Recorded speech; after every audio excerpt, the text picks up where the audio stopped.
Папа, получается, ушел с семьи. Мама начала работать на 2 работах. Она каждый день, то есть, работала ночью, днем, плакала. У нас 4 детей в семье. Мы все сидим и думаем, что бы нам сделать, чтобы помочь маме. Если учесть, что ваш город маленький, и вы уже в таком молодом возрасте подарили маме квартиру, отец после этого появился в вашей жизни или нет? Последние 2 года он пытается вернуться. Через сестренку, через брата, через братишку, через родственников пытается мой номер взять. А я говорю то, что я не хочу этого. Потому что 4 года мучений, 4 года, можно сказать, практически я вообще не спал. Я столько мучился, чтобы человек вернулся в тот момент, когда у меня уже все хорошо. Ты сейчас известен больше как автоблогер. Да. У меня было так, что я попал в смертельное ДТП после того, как я купил свою самую первую дорогую машину. После этого ДТП у меня мир просто с другой стороны открылся. Ни один человек после этого смертельного ДТП, когда узнали, что меня хотят посадить на 4 года, я по всем новостям города появился. Откуда это все вообще появилось? Откуда у тебя такая дорогая машина? Я недавно считал, более $1 миллиона я точно заработал за 5 лет. За все время? Да. В месяц сколько приносит? Это было от 25 до 40 тысяч долларов. Где больше стабильности, где больше дисциплины, как бы ты это ни любил, в любом случае, там будет успех. Как говорится, если ты каждый день будешь расти на 1%,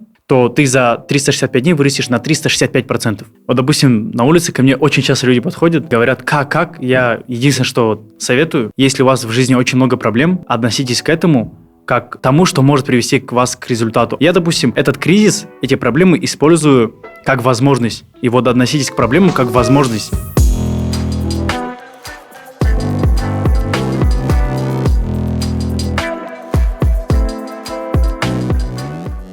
Почему мы позвали Хайреддина? Некоторые взрослые могут не знать его. Хайреддин является автором 13 YouTube-каналов, владельцем успешных, да, которые приносят большие деньги. Он занимается ютубом. И он также тот самый молодой мальчик, который постоянно кричит М5, F90 и гоняется, устраивает гонки. Вот. Добро пожаловать. Спасибо. Я что-то пропустил? Нет. Там в любом случае, если пропустили, уже по ходу обсудим, обо всем поговорим. А так, всем ассаламу алейкум. Сегодня будем раскрывать меня чуть с другой стороны, потому что я человек, который себя особо в последнее время вообще не раскрывает. И вообще много моментов, которые я не рассказываю в блоге. И сегодня я решил в этом подкасте, возможно, обо всем расскажу. Вот. Это будет первый и последний подкаст, наверное, в котором я буду участвовать. Да. Даже так? Да. Давай сразу тогда с последних новостей, которые происходят вокруг тебя. Это вот твои гонки. Угу. Откуда это все вообще появилось? Откуда у тебя такая дорогая машина? Вообще даже несколько машин, да, как я понимаю? Да. Мне однажды мой старший коллега говорит, вот эти зумеры заколебали, говорит. Друг друга М5 что-то дарят. Да. Откуда у них, где деньги берут? То есть рассказать сейчас сначала про гонку? Как я к этому пришел, да? Не, вообще откуда деньги на такое? Откуда деньги? Вообще вот вы до этого же упомянули то, что у меня 13 YouTube-каналов, и получается 6 лет назад я начал заниматься ютубом, но к этому я пришел вообще прям спонтанно. Это началось с того, что у меня папа, получается, ушел с семьи, и месяца 2-3 мы были без отца, а он ушел на таких условиях, что он уйдет и будет там нам оплачивать что-то. Да, алименты. Но в итоге этого не было. Он просто как пропал, так и пропал. Все, о нем ничего не было слышно. И мама начала работать на 2 работах. Это был очень сложный период. И никакой помощи со стороны не было. Было только какое-то осуждение со стороны родственников. Что-то вот все маму осуждали. Она каждый день, то есть, работала ночью, днем, плакала. И вот все пришло к тому, что мы уже, вот у нас 4 детей в семье, мы все сидим и думаем, вот что бы нам сделать, чтобы помочь маме. Мы начали на стройке работать сначала. Это у нас как раз каникулы начались, мы на стройку улетели в Челябинск. Я думаю, многие знают. И вот мы там отработали 3 месяца. Я накопил на свой первый телефон. У меня тогда даже понятия не было, что такое сенсорный телефон. Я на свой первый сенсорный телефон заработал. Это был Samsung A30. Я его покупаю, мне тогда исполняется через месяц 15 лет. И все, в этот момент у меня в голове что-то перестраивается. Я думаю, вот я купил телефон, а что мне с ним дальше делать? То есть я же не буду просто сейчас сидеть, играть или использовать в каких-то там развлечениях, когда вокруг столько проблем. И мы там в месяц, вот если не обманывать, мы выживали на тот момент на 12 тысяч, сомов, да, как скажем, там, рублей. То же самое 1 к 1. Сейчас 12 тысяч рублей это хватает на 1-2 дня максимум. Смотри, уточняющий момент, из какого ты города вообще? Город Агрыз. Это маленький город, да, в Татарстане. Это находится в России тоже. Там население 18 тысяч. И там все друг друга знают. Допустим, когда папа ушел из семьи, все это обсуждали, осуждали. И там начались очень большие проблемы. И вот Со стороны родственников, наверное. Да, и родственников, да и друзей тоже много, кто было то, что осуждали, то, что вот так-то, все, у них нет будущего, все потеряны, уже, прям, как есть говорю, то есть... Были шутки по типу, вот, вообще, тебя же вообще отец бросил среди друзей? Наверное, буллинг, да? Нет, это больше такие приколы, как посмеяться, когда я уже с этим смирился, то, что папа ушел за хлебом, то есть уже такая базовая фигня, короче, была. А так, чтобы прям осуждать, со стороны друзей не было. Но родственники прям очень сильно. И вот это у меня в основном, не знаю, у меня вот так работает, возможно, у большинства тоже так же, когда многие осуждают, ты прям очень сильно горишь желанием взять и доказать то, что, вы были неправы.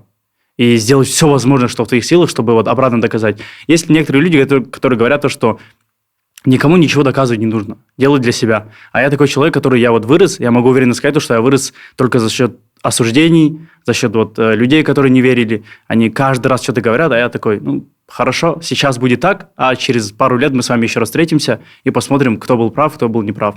И за счет этого, допустим, я с самого начала знал, что 5 лет назад, когда я начал YouTube заниматься, я знал еще тогда, что если я когда-то возьму за блог, я и в блоге стрельну, и я знаю, что я буду делать, и что мне нужно будет вкладывать, чтобы прийти к тому, чтобы у меня будет там 1 миллион подписчиков. И, допустим, сейчас, вот полгода назад я начал заниматься блогом, у меня уже 200 тысяч, я знаю, что нужно делать дальше, чтобы прийти к 1 миллиону. То есть у меня изначально было понимание. И также, допустим, в YouTube я понимал, что если я сейчас возьмусь за YouTube, я знаю, что я буду делать, у меня всегда... Плана бы нету, да? У меня всегда анализ очень хороший был. Я всегда, вот, допустим, все вот в сфере соцсетей, всех анализировал, я понимал, что подходит под меня, а что не подходит. Допустим, есть же многие люди, которые вообще не имеют понятия, куда им двигаться. Ко мне тоже многие обращаются, пишут, а что вот мне делать в этой жизни, чтобы прийти к чему-то? И у многих проблема то, что они не знают. А не знают только из-за чего? Из-за того, что не проводят какие-то анализы, не сидят там целыми днями, не думают, вот в чем моя проблема. Они просто хотят от кого-то что-то услышать, какие-то наставления, и за счет этого двигаться.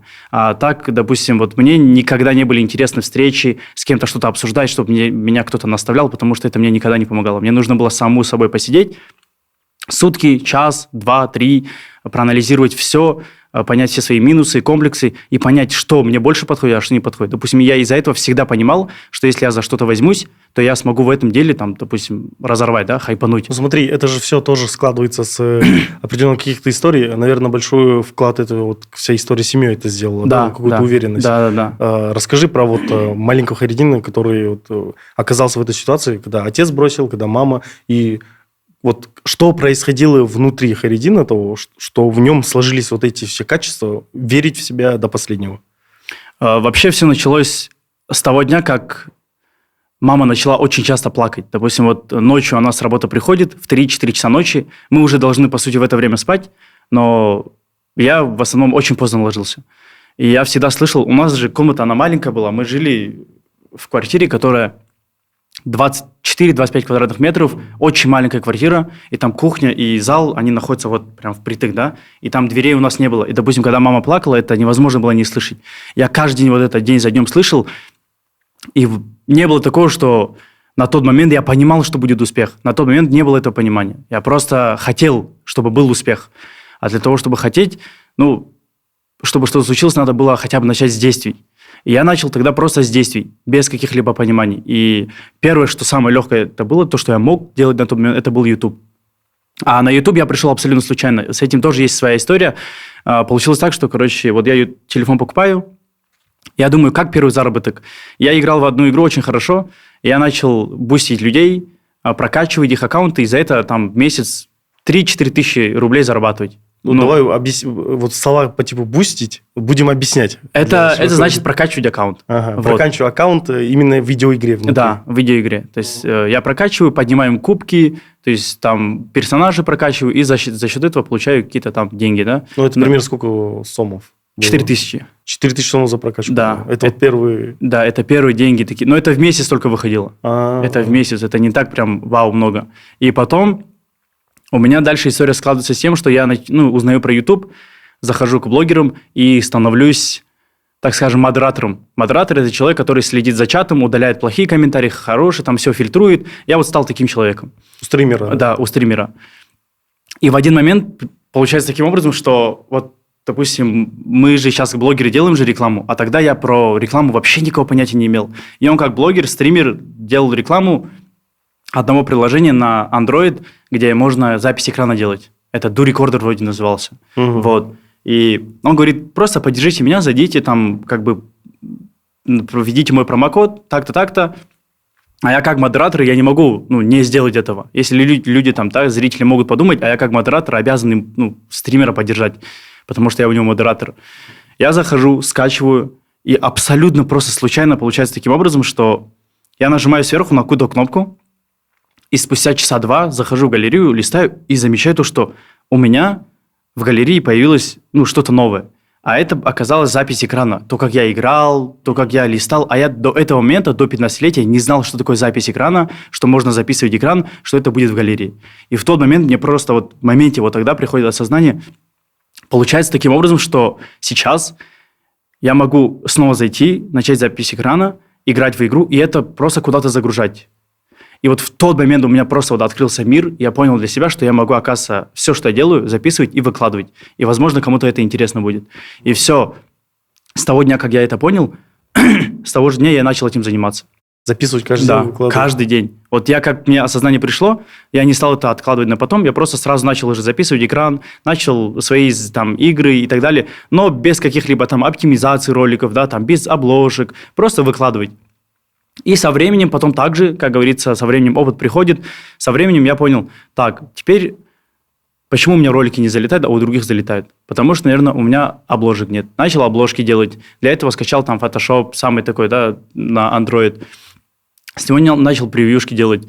Дальше потом уже приходит со временем понятие то, что надо уметь кликбейтить.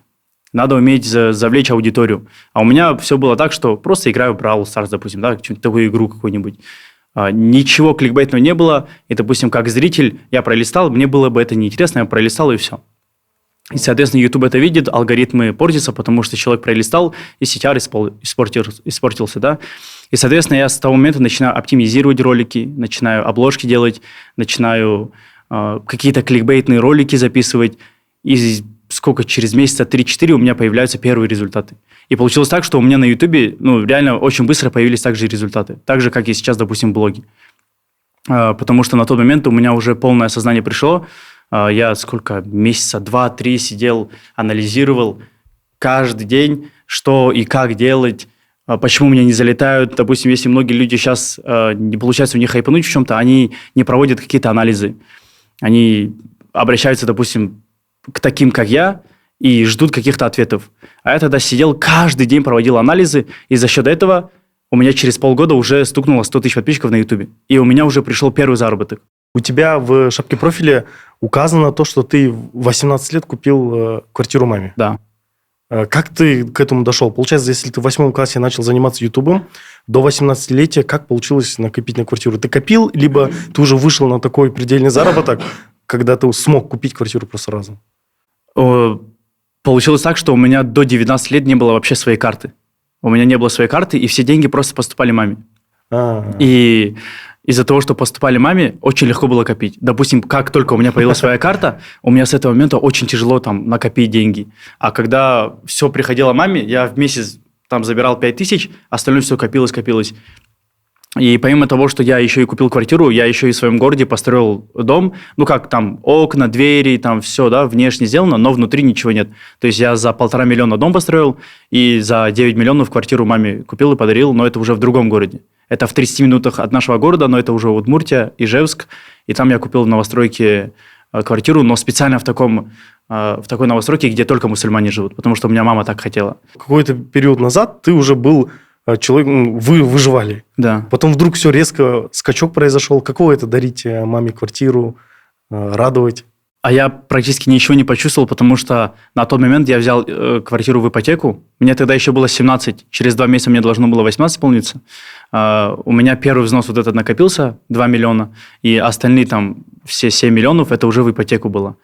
И я ничего не почувствовал, потому что я 2 миллиона так же, как пришли, так и ушли. Еще и сверху нужно еще 7 миллионов платить. То есть я все равно так же пытаюсь выживать, Но последние деньги я дал на квартиру, потому что, я понимал, что если я сейчас не отдам, скорее всего, я их потеряю на что-то другое.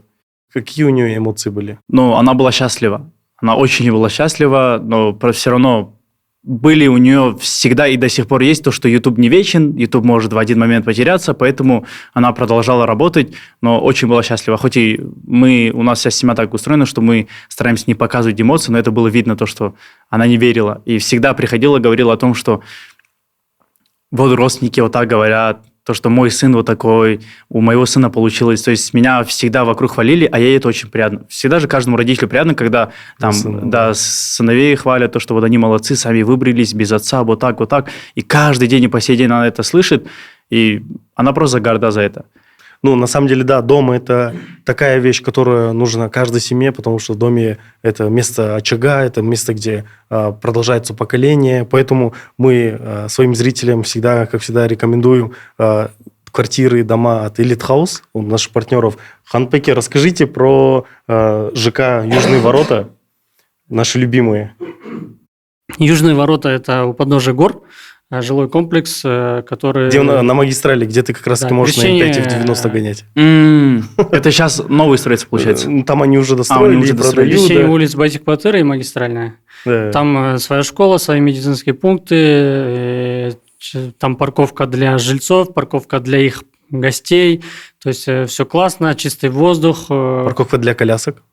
То есть ты М5 и в 90 в парковку для машин, а мама уже коляску. Да. Дай бог, чтобы мама переехала, и, иншалла, я возьму себе здесь квартиру. Вот.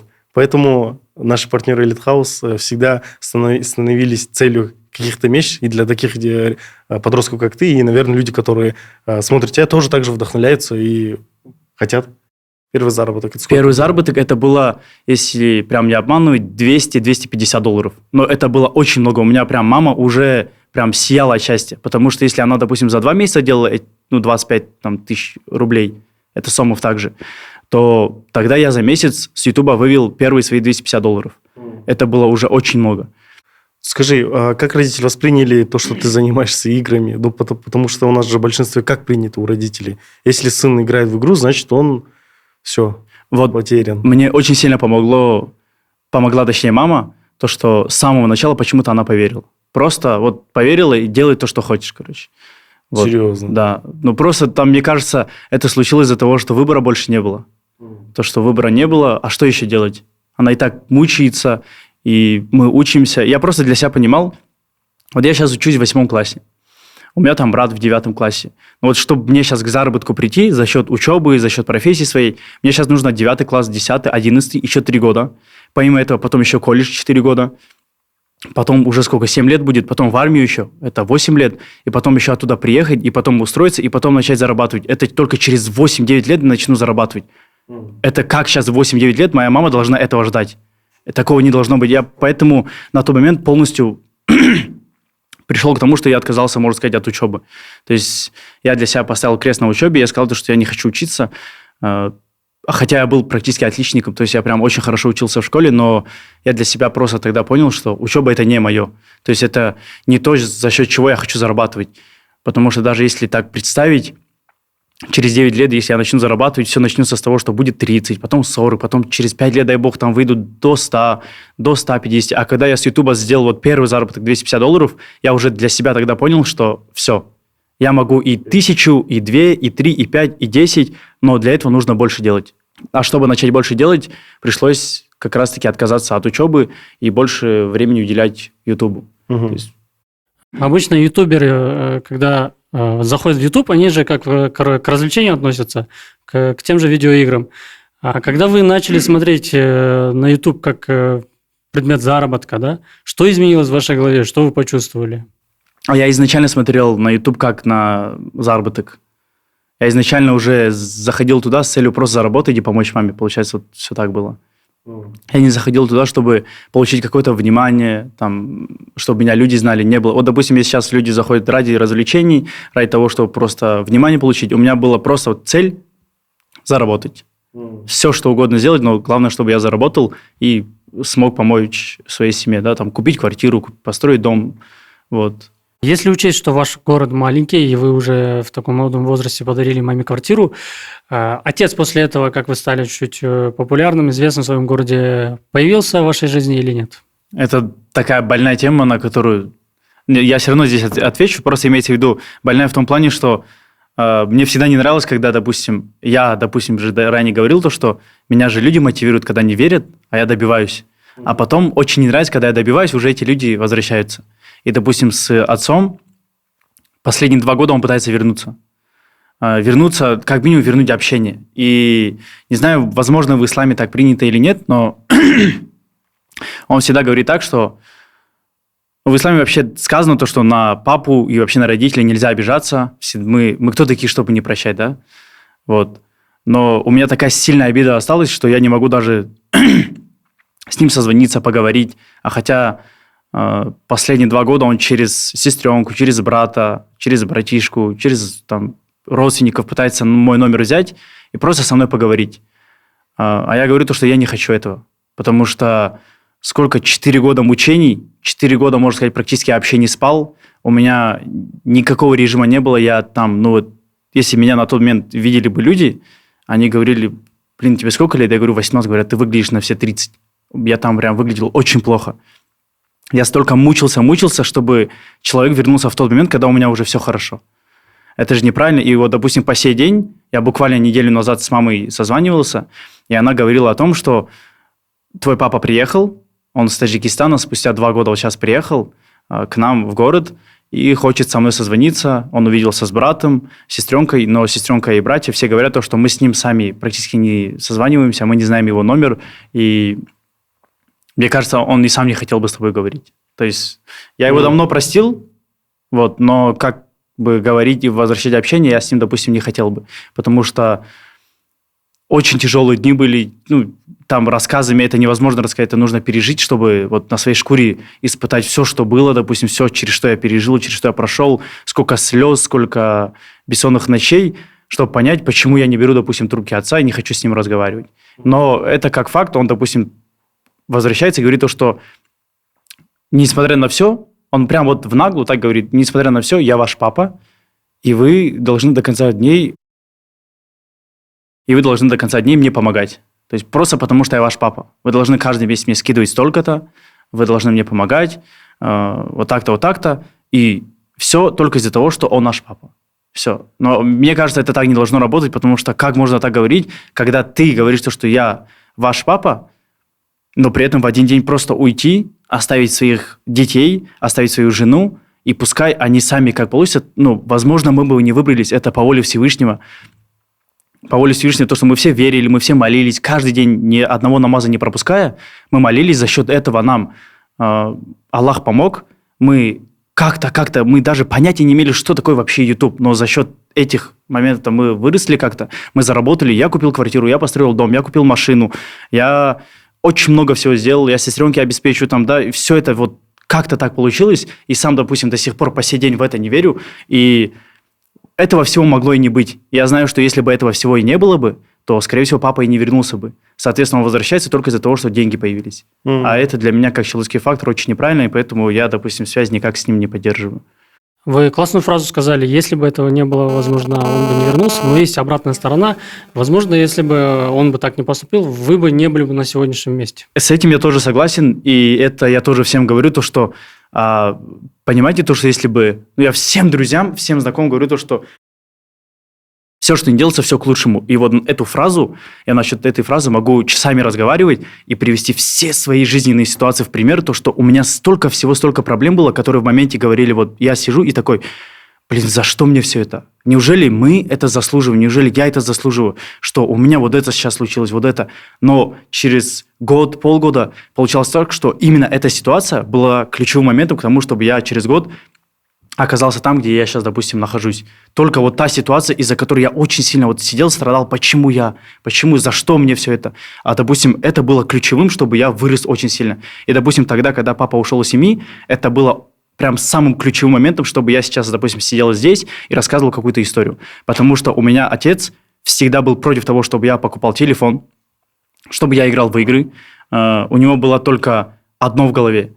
Тренировки, учеба. И мы всегда до 14, до 15 лет, пока он не ушел до семьи, мы всегда каждый день на тренировку, на учебу, на тренировку, на учебу, на тренировку. И смысла никакого в этом не было. Потому что город, в котором я жил, там вырасти невозможно было.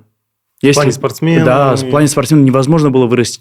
Как бы ты ни занимался, там никто финансово тебя не готов был поддержать, да и плюс все равно многие спортсмены, 99%, они всю жизнь занимаются, а потом теряют себя. Вассалям говорил о том, что лучшие из вас те, кто лучше всего относится к своим женам. Поэтому тема насилия и всего этого происходящего, это неправильно. Осуждаем, и поэтому мужчины, стремитесь уважать женщин, и они будущие матеря, чьи-то сестры, мама. Это очень важная вещь, которую некоторые мужчины забывают. Я считаю, что тот, кто поднимает руку на женщину, уже не мужчина. Конечно.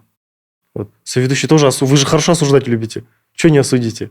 Вы же любите красноречивые какие-то слова классные сказать, и все, на этом уложить. На самом деле, есть кто растет в таких семьях, в таких социальных семьях, два модели. Модель, когда мужчина, то есть вы принимаете модель отца в будущей своей семье, и в будущем продолжает так же делать. Потому что он увидел, что он считает, что это норма. Угу. И другая модель – это когда мальчик близок к маме, как вы, и очень трепетно и нежно относится к женской половине.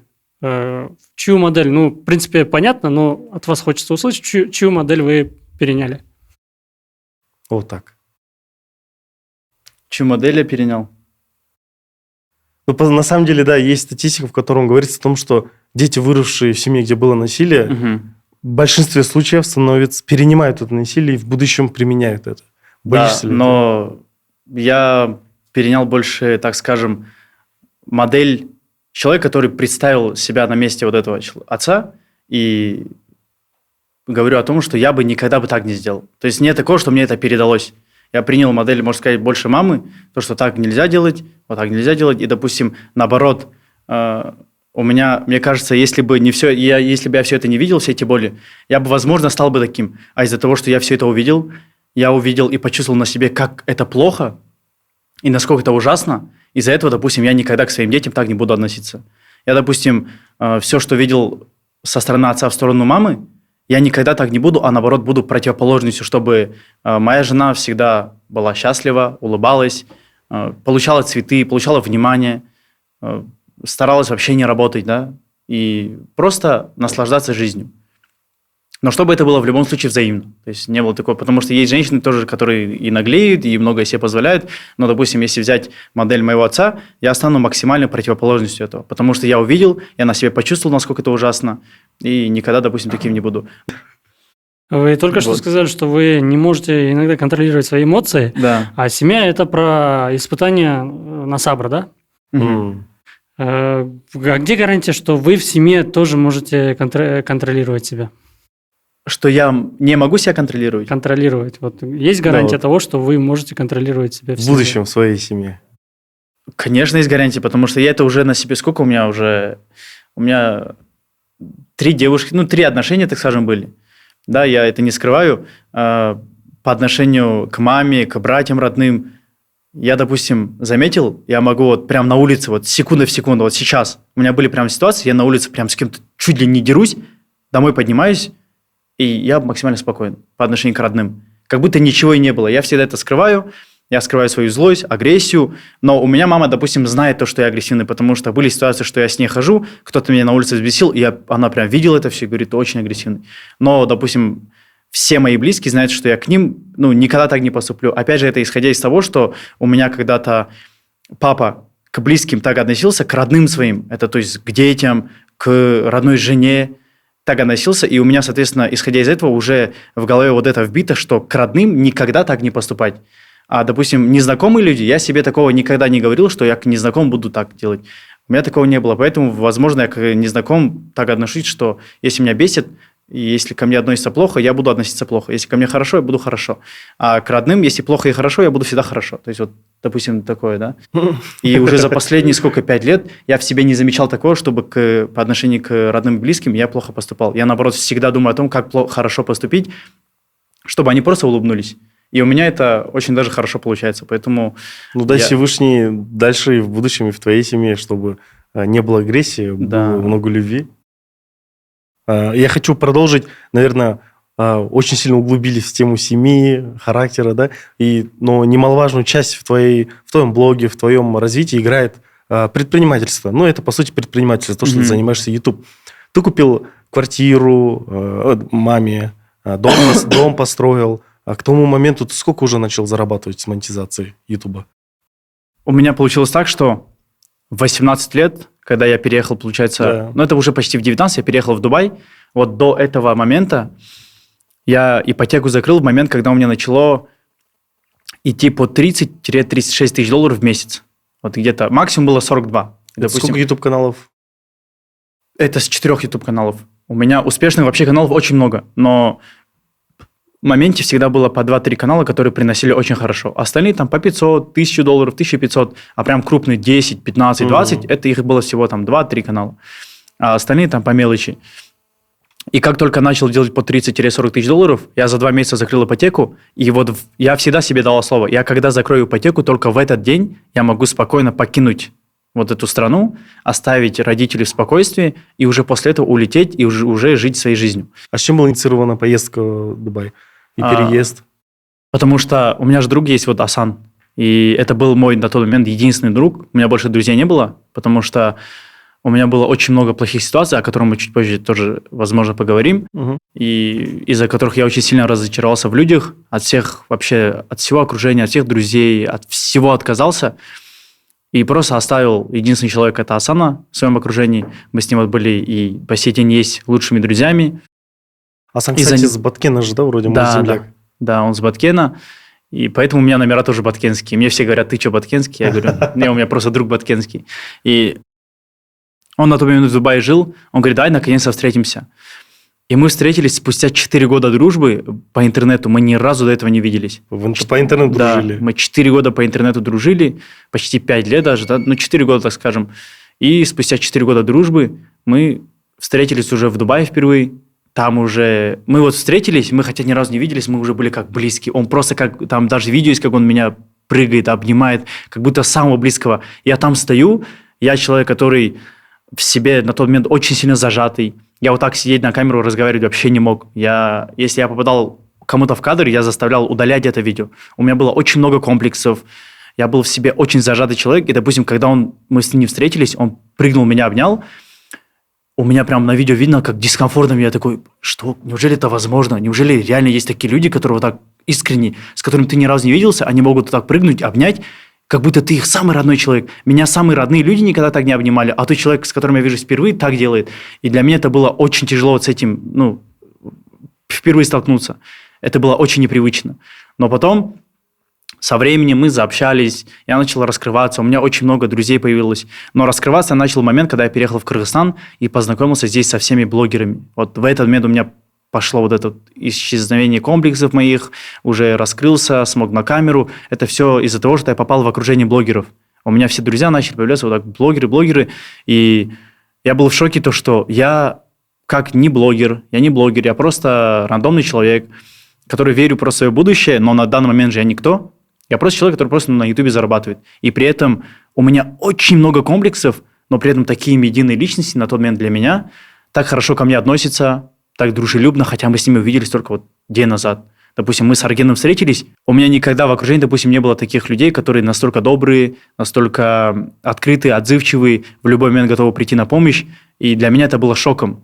И, допустим, за год дружбы с ними я полностью так открылся, раскрылся, и через год я решил, а почему бы мне тоже не начать уже вот сейчас вести блог? Но я знал, что рано или поздно, когда-нибудь я начну заниматься блогом. Но опять же, по воле Всевышнего получилось так, что я должен был переехать в Дубай, оказаться в Кыргызстане, познакомиться с такими людьми, раскрыться, открыться, избавиться от комплексов и потом начать. Это все вот так сопоставимо, да, было. А уехал, допустим, из России, тоже есть другая причина, из-за чего. Получилось так, что я же в моменте очень сильно вырос, я начал зарабатывать деньги, У меня было так, что я попал в ДТП. И я попал в смертельное ДТП после того, как я купил свою самую первую дорогую машину. Это вот была первая моя BMW, первая очень сильная большая любовь к машине. И у меня мама с первого дня сказала, тебя могут сглазить. А я в это не сильно верил. Сглаз, не сглаз, как такое возможно? Но я поверил в это в тот момент, когда я купил, и меньше чем через месяц я попадаю в смертельное ДТП, и у меня 9 месяцев судов. 9 месяцев судов. и меня хотели посадить на 2-4 года, хотя полностью, прям на 100% это была не моя вина. Я еду по главной дороге, со второстепенной вылетает машина, я просто еду на зеленый светофор, вот зеленый светофор, вот здесь у них красный, а они на красный выезжают, а передо мной машина появляется, все, бам, там человек умирает, и они еще все пьяные были. И меня хотели подставить, ну, там такие нормальные люди были, видимо, да, там высокопоставленные, там у них знакомые либо хорошие, но мне точно, первый день я помню, что я пришел к первому адвокату, мне сразу сказали, я не буду браться за это дело, потому что мы, скорее всего, проиграем 2-4 года, и я не хочу за это дело браться. И вот в тот момент у меня мама вообще, как будто у нас и не было никакого успеха, никакого счастья дома. У меня мама каждый день плакала. Я там тоже очень сильно потерялся.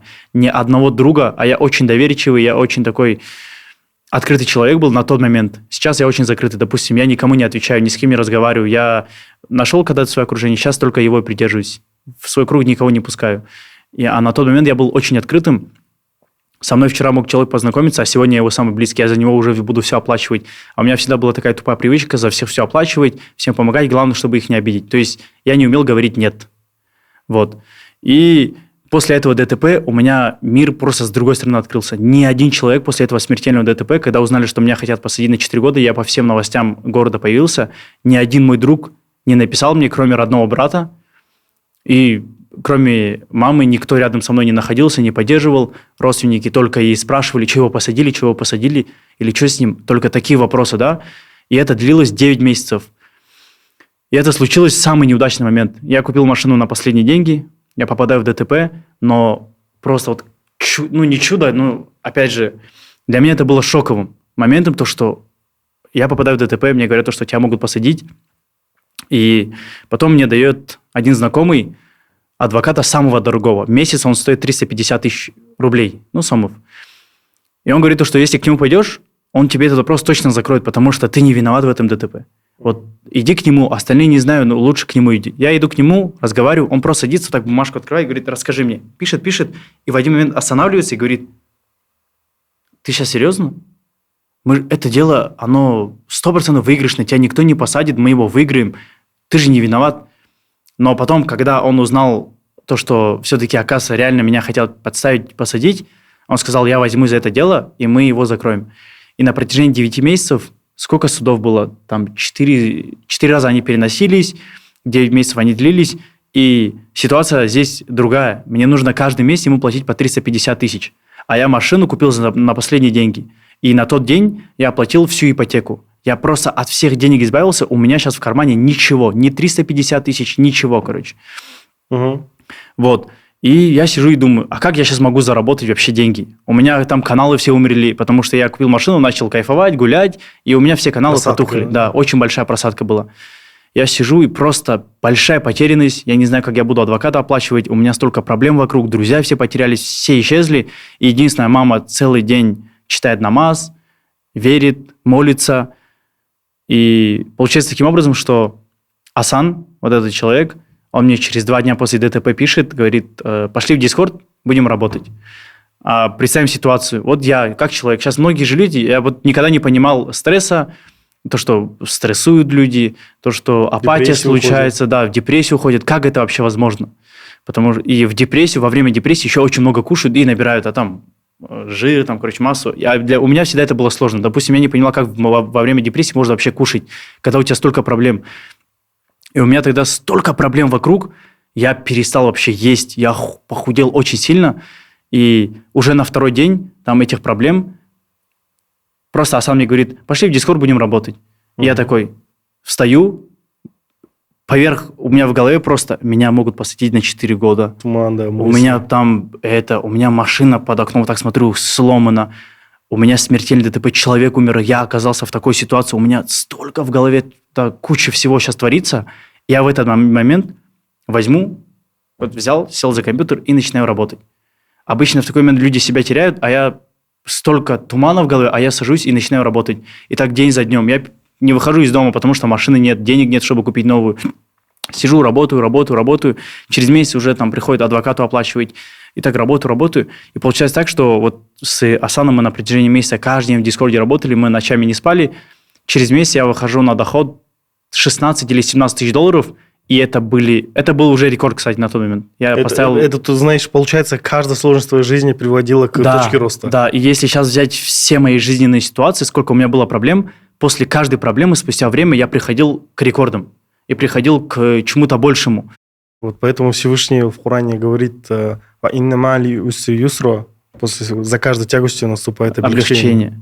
Да. И вот смертельный ДТП, допустим, самая большая проблема привела к тому, что я пришел и через месяц поставил рекордный доход 16 тысяч долларов, и просто изначально, месяц назад, я не знаю, как я буду оплачивать адвоката, как я буду сейчас обеспечивать маму, как я буду обеспечивать учебу сестренки, а там каждый месяц, нифиговую сумму нужно оплачивать, а я взял за это уже ответственность, как я буду братику там оплачивать учебу, брату старшему, за всех я уже взял ответственность, никому больше нет, я уже заменил как бы и сына, и отца, и так скажем, уже за всех взял ответственность.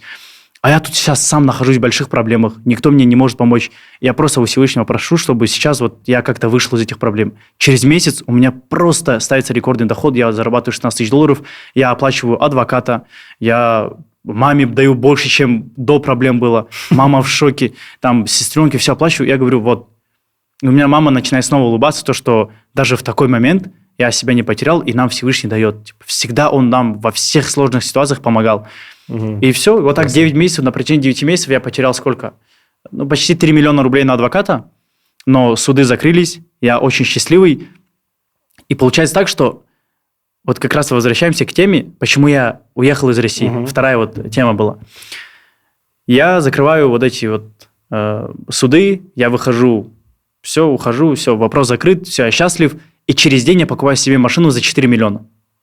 И эта машина была моя оранжевая BMW тройка, и там все были в шоке. До этого, представьте, да, там все друзья отворачиваются, думают, что меня посадят на 4 года, моя машина в тотал, человек умер, столько проблем, а суды закрываются, я покупаю себе новую машину уже на следующий день. А теперь их лица, что они представляют? И я, потом уезжаю в родной город, где население 18 тысяч, и там... Мне звонит, самый такой, старший в этом городе и говорит, что, слухи такие. Если ты еще раз заедешь в город, тебя, скорее всего, остановят и тебя захотят подставить. Я говорю, кому это нужно, для чего, зачем? Говорит, потому что, скорее всего, думают, что ты чем-то нечестным занимаешься. Невозможно так быстро и так зарабатывать и выбраться, купить квартиру, построить дом, купить уже третью машину. А на этот момент оранжевая машина, это была моей третьей машиной. Первые 2 машины были разбиты. И там знали про ДТП и то, что я купил сейчас эту оранжевую машину, я в городе очень сильно выделялся. Не было ни одного человека, тем более моего возраста, в городе, кто так двигался бы. По сути, молодой парень, который на машинах разъезжает, деньги тратит. Кажется, что... Да, в Москве, видите, в Удмуртии это, не вау. А в моем городе 18 тысяч населения, это уже вау. И, допустим, когда я туда заехал, я это слышу, я говорю, я в это не верю. Я заехал спокойно, поехал к дедушке, и потом при выезде из города меня полицейские останавливают, и говорят, все, обыск машины. А обыск машины же должен быть при ком-то, и должны взять рандомного человека, поставить его, чтобы он смотрел за всем. А я понимал, что вот сейчас я уже убедился в том, что значит меня хотят подставить, потому что до этого ни разу меня не обыскивали. Для чего? Какой повод?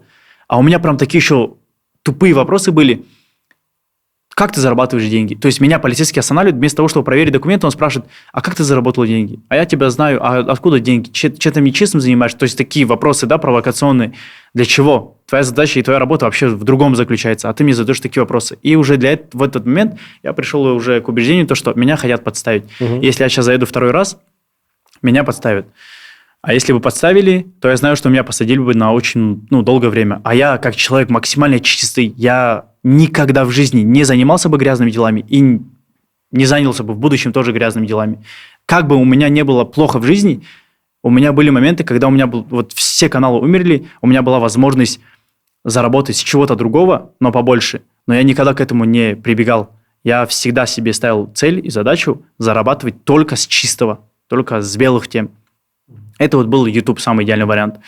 И я был в себе уверен, я для себя в тот момент BMW тройку я только купил, не проходит и месяца, я его оставляю в городе, и маме говорю, я улетаю.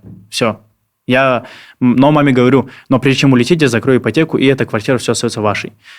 И все, я с мамой еду, мы оплачиваем ипотеку, все, квартира за 9 миллионов, полностью оплачена, чисто, мама счастливая, остается полностью квартира, ничего платить не нужно. Вот в этот момент уже, вот до этого же вы задавали же вопрос, как я себя чувствовал, когда я купил квартиру. Вот уже в этот момент я начал чувствовать какой-то вот, блин, а у меня получилось. Блин, оказывается, я смог. Реально, это же серьезный вот в таком возрасте, это уже что-то серьезное сделать. Уже вот квартира у меня была чем-то серьезным. Я такой, блин, а у меня получилось, я смог. То, что не каждому дано это делать. А до этого момента я не чувствовал то, что я делаю что-то особенное по сравнению с другими подростками. В этот момент уже вот эти мысли пришли, я уже начал быть счастливым хоть чуть-чуть, потому что начинаю уже в этот момент жить для себя. А я уже после того, как оплатил ипотеку, только в этот момент я сделал свою карту. И у меня наконец-то появилась своя карта, с которой я могу сам заходить, оплачивать, и уже начал для себя жить. Я улетаю в Дубай, и вот уже с этого дня начинается жизнь для себя. И я уже вот с этого дня начинаю радоваться жизни. До этого момента я вообще никакого счастья, ничего такого не чувствовал, потому что я жил только с одной мыслью в голове – заработать и выбраться из проблем. И потом, как раз-таки после этого, так получается, что ты еще в Кыргызстан и начинаешь второй этап жизни, где ты уже раскрываешься, да. где уже все вот это Прям, начинается. Если бы не Кыргызстан, мне кажется, я бы, скорее всего, не раскрылся бы. Расскажи про свои первые эмоции, когда ты приехал в Кыргызстан. Вот ты только прилетаешь, и первые эмоции, первое, что видишь, какие мысли были у тебя? Допустим, вот сейчас я же таджиков гостей привез же. У них сразу такое, блин, у вас инфраструктура вот эта, да, не развита, у вас дороги какие-то не очень, то есть все. А я сам такой человек, что мне очень нравится, когда просто обычные дома, когда дороги не очень. Я не знаю, я почему-то люблю, когда травы очень много, горы и вот эта вот простота.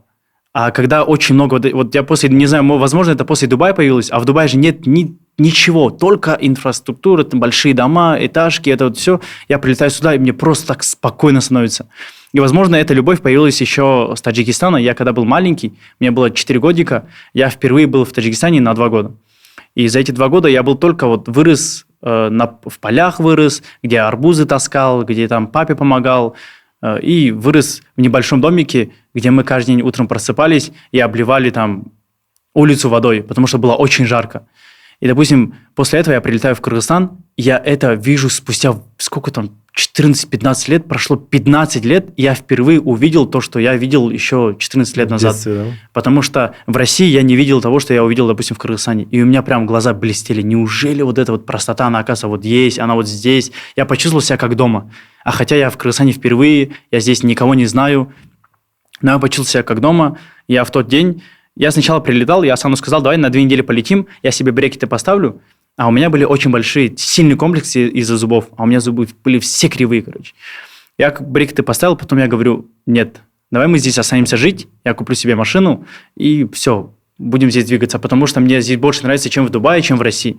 Он говорит, ну, в целом, как будто можно, но Асан не так сильно, допустим, ему это все нравилось, как мне. Я когда увидел, просто вот окно открываю, вижу горы, я такой, блин, я хочу вот туда поехать. Я покупаю машину и сразу же на следующий день поехал вот в те горы, которые я показал пальцем. Я когда все это увидел, я такой, блин, я этого не видел 14-15 лет. И поэтому у меня очень сильная такая любовь к горам, к простым вот таким вот дорогам, домам и людям простым. А там же в России все такие какие-то модные, что-то нужно какой-то моды придерживаться. Из-за них я и начал тоже так же жить, какой-то моды придерживаться, очень дорогие вещи покупать. Приехал сюда, все, к дорогим вещам у меня любовь пропала, и начал просто по-простому одеваться, быть у себя как дома, понимать, что никакого осуждения ни от кого ты здесь не получишь. Потому что здесь все такие же простые, как вот я сам. И все просто, я очень сильно влюбился, первые мои эмоции, я очень сильно влюбился в Кыргызстан, я захотел здесь остаться жить. И сейчас я, допустим, проживаю здесь на регистрации, и каждый год просто продлеваю, но я себе сказал, что, допустим, сейчас я все свои хотелки, все свои там вопросы закрою, я хочу, чтобы мои родители тоже сюда переехали, здесь жили рядом со мной. Ну, не знаю, прям очень сильно хочу здесь, допустим, остаться и здесь расти, потому что я вижу будущее здесь, в Кыргызстане, и в целом, почему я хочу, потому что Кыргызстан – это та страна, которая меня раскрыла в целом. Если бы я не приехал сюда, я бы не раскрылся как личность, я бы не избавился от комплексов, я бы не познакомился с такими прекрасными людьми, с которыми я сейчас, допустим, знаком, которые мне во всем этом помогли. И, допустим, я бы не раскрылся в блоге тоже. Это все вот Все это вот за счет этой страны, за счет того, что я сюда приехал. Я помню, когда вот ты приехал, ты же здесь еще в каких-то ДТП попадал. То есть я был... Мы же с тобой познакомились как? Ну, интересно будет, наверное. Есть Азиз Атавалиев, наш друг общий. И на его свадьбе мы случайно с тобой встретились. Да. Ты рассказал, что ты ютубом занимаешься. И с тех пор я на тебя подписался, там начал следить, когда было 5000 подписчиков. И тогда я помню, ты в ДТП попал, еще что-то происходило с машиной. Да. Но на тот момент я просто сказал, что я попал в ДТП еще в России. А вот в тот момент знакомства у меня уже сгорела машина. Это была 540-я, которую я купил за $42 тысячи, и она у меня сгорела. И у меня не было ни страховки, ничего. Она у меня сгорает. Как так получилось? Это вот случилось, опять же, из-за моей доброты, доверчивости, то, что я просто доверился человеку, не стал проверять машину. Ну, думаю, здесь, наверное, никто и подставлять не будет. Ну, то есть у меня была всегда такая большая проблема, то, что я всем просто на слово доверял. И никогда ничего не проверял, просто на слово доверял. И здесь вот это стало очень большой проблемой, после которого я уже никому на слово, допустим, не верю, все проверяю, все четко.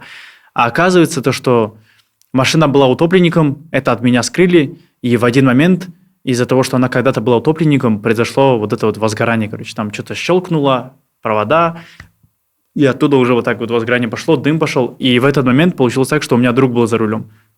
Это я дома спал, я ему дал машину просто ночью, впервые ему решил дать машину покататься, и он за рулем оказывается, и машина сгорает.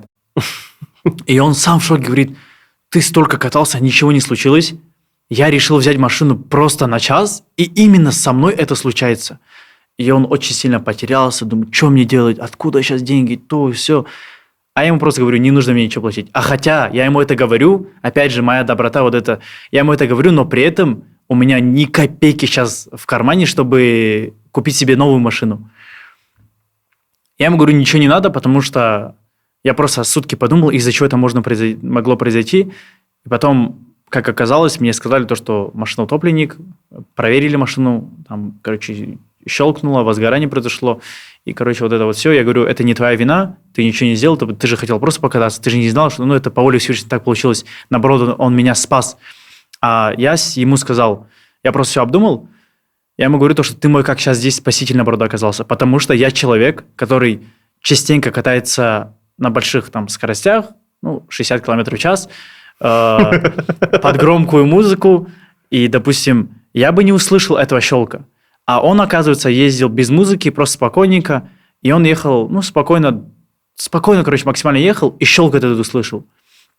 Он вышел проверить, а там дым идет. А в чем минус именно вот то, что случилось с ним, когда случается именно вот эта проблема, тогда машина перестает тормозить, то есть тормоза перестают работать. А если бы я был за рулем, если бы у меня перестали тормоза работать, то помимо того, что возгорание произошло, так я еще и с собой захватил бы еще несколько человек, потому что мне пришлось бы как-то остановиться. Я бы, скорее всего, во что-то и в кого-то бы врезался, нескольких людей бы еще с собой захватил, и, возможно, я бы сам лишился бы своей жизни. А тут, благодаря ему, машина... Все просто случается не просто так. Да, все случается не просто. Все, что случается, все к лучшему. И в этой ситуации это произошло точно так же. Он никого с собой не взял, он спокойно вышел, сам жив-здоров, я жив-здоров. Просто сгорела машина, просто железо, которое снова можно заработать, снова можно купить и так далее. Но очень легко я попрощался, конечно, с 40 тысяч долларов. Это то же самое, как здесь 40 тысяч долларов положить, спичку закинуть, и все, они сгорели. А тогда это были очень важные такие 40 тысяч долларов, потому что я помню тогда на подкасте, впервые был на подкасте у Атавалиева тогда, да, и тогда я ему говорил, я себе скоро куплю М8 или М5. А из-за этой проблемы, а вот как раз у меня уже был план, я уже должен был это сделать, я должен был продать эту машину за 40 тысяч, добавить чуть-чуть и купить. А у меня эта машина сгорает, все планы просто рухнули. Ни 40 тысяч, ничего, ни новой машины. И проходит месяц, я покупаю себе вот эту 4 белую, живу с мыслями в голове, за что мне это? Вот я до сих пор, вот месяц прошел, до сих пор думаю, а почему я? У меня в России было 3 ДТП, одна смертельная, потом сейчас машина сгорела. Я думал, может быть, это с Россией связано. Нет, я приехал в Кыргызстан, тоже в Кыргызстане чудо какое-то происходит. Именно с машинами у меня проблемы. А я слышал у Маргулана то, что когда у тебя очень сильная любовь к чему-то, тебя испытывать Всевышний будет именно через это. А у меня была очень сильная и бешеная любовь к машинам, и она осталась, и меня Всевышний всегда через машины испытывал и продолжает испытывать. Через машины, только через машины. Но все, что самое интересное, то, что вот в заключение мы придем, все, что не делается, все к лучшему. Вот ДТП были, смертельные, машина сгорает. Я потом покупаю 4, думаю, за что мне все это, продолжается это все мысли день за днем.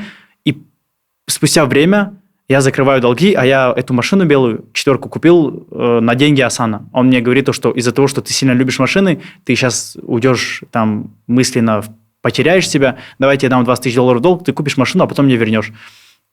Я машину в долг купил, потом ему долг сразу же вернул и начал копить на новую машину. Я почти накопил на новую машину. Снова такая же история. Я почти накопил на новую машину, уже должен был продать белую, добавить и купить новую. Я попадаю, бам, в ДТП на этой белой машине. И она у меня разбивается. И вот в этот момент, уже на 5-й ДТП, у меня впервые пошли слезы. Я просто сажусь, вот после ДТП я просто никому уже не подхожу, просто сажусь и вот просто так. Вот теперь уже надо задуматься.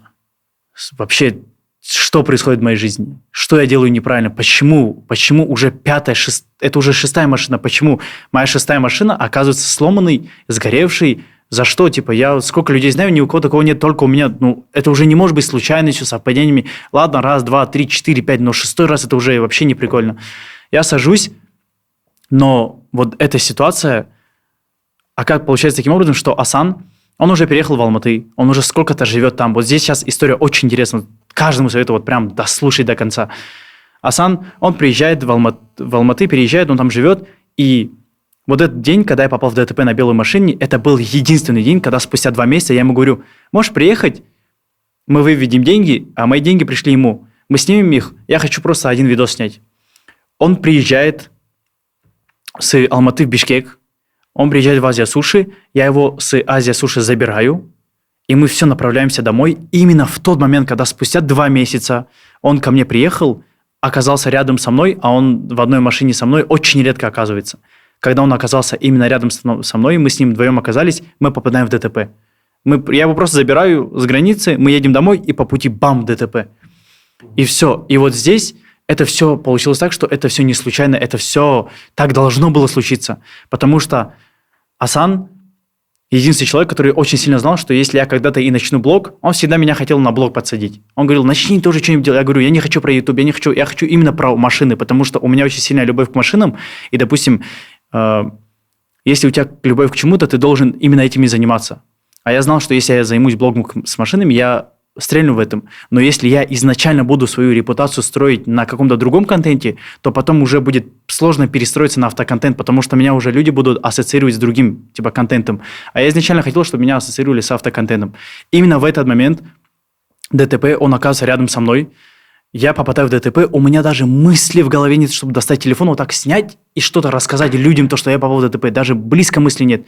А Асан в этом плане, он очень такой уже умный, Он уже знает, что из проблем надо как-то окупаться. Если проблема, значит, надо блог снимать. А я еще пока не блогер, я не знаю, что надо это так делать.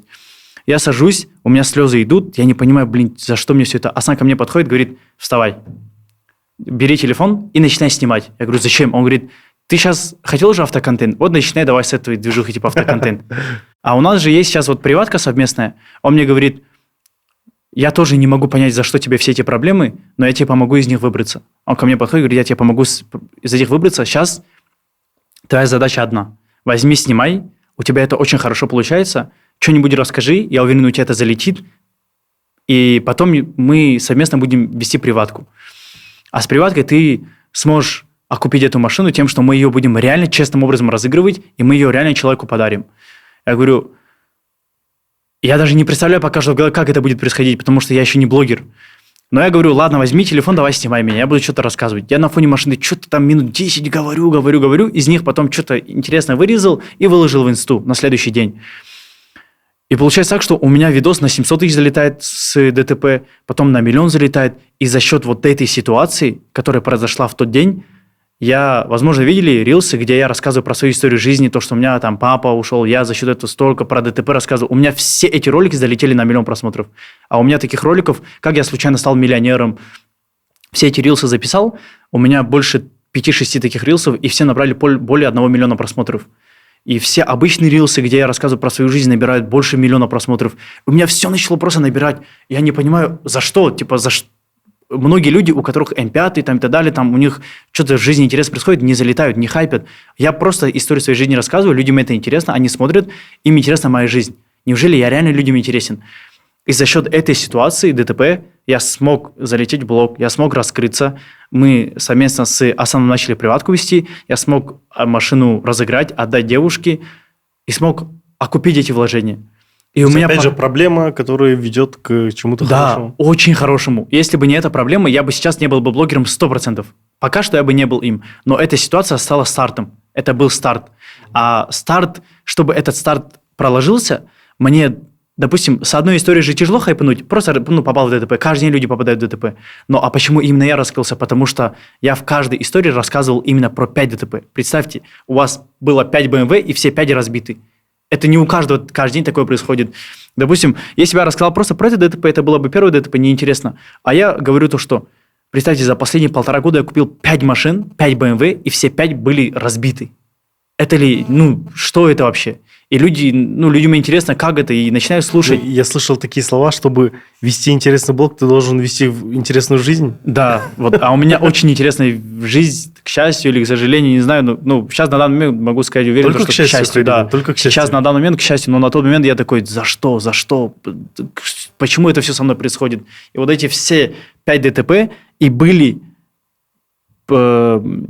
началом моего блога. Они для этого и были. Я для себя потом в будущем понял, что это все происходило не просто так. Это все должно было произойти по воле Всевышнего для того, чтобы я и моя мечта, которая была всегда в голове, я хочу стать автоблогером, исполнилась. И за счет этих 5 ДТП я смог как автоконтент-мейкер раскрыться, и у меня автоблог раскрылся, и я начал сейчас с машинами гонки туда, и все набирать по миллиону. И я сижу и не понимаю, полгода назад я никому не был интересен, а сейчас я выхожу на улицу, и меня каждый узнает. Каждый на улице, в заведениях. Просто никакого покоя. Но это мне очень сильно нравится. Я потому что всегда мечтал о том, чтобы меня узнавали, и узнавали именно как автоблогера, да.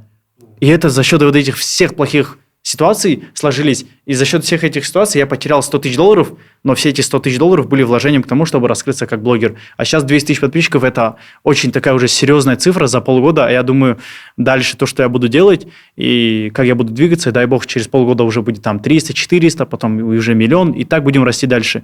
Но самое интересное, что исходя из этих всех ситуаций, каждый раз я себе говорю, за что мне все это, а в конце я сижу и говорю, офигеть, оказывается, это было к лучшему.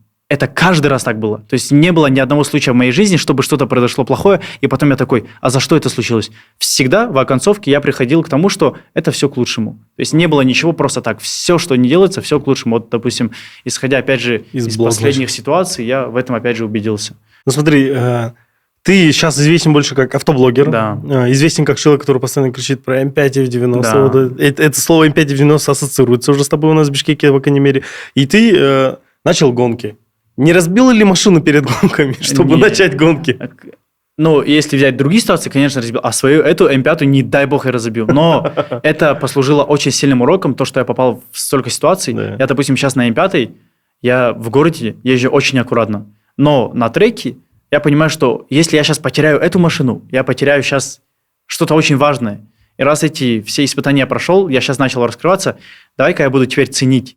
Сделал вывод. Да, сделал очень большие выводы. И, допустим, в городе, если я раньше был каким-то шумахером, что-то пытался из себя строить, что-то, прям кайфовал от этого. Это не просто строить, а прям кайфовал. Это была любовь очень сильная. Но сейчас любовь уже к блогу, к машине, к движу. Понимаю, что вот эта машина, это уже как контент. Если я его сейчас потеряю, то я и потеряю контент. Соответственно, мне не нужно его терять.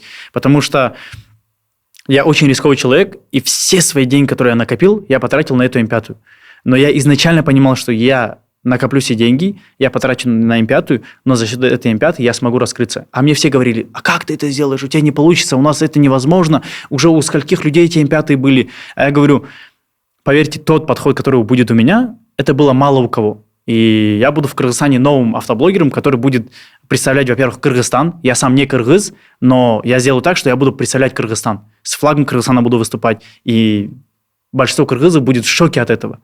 Но я не буду озвучивать свою национальность, я не буду это говорить до 1 000 000 подписчиков, а уже потом на 1 000 000 подписчиков, когда я скажу свою национальность, уже пускай люди будут в шоке от того, что вот этот человек представлял Кыргызстан, А почему? А потому что у меня просто очень большая и сильная любовь появилась к Кыргызстану.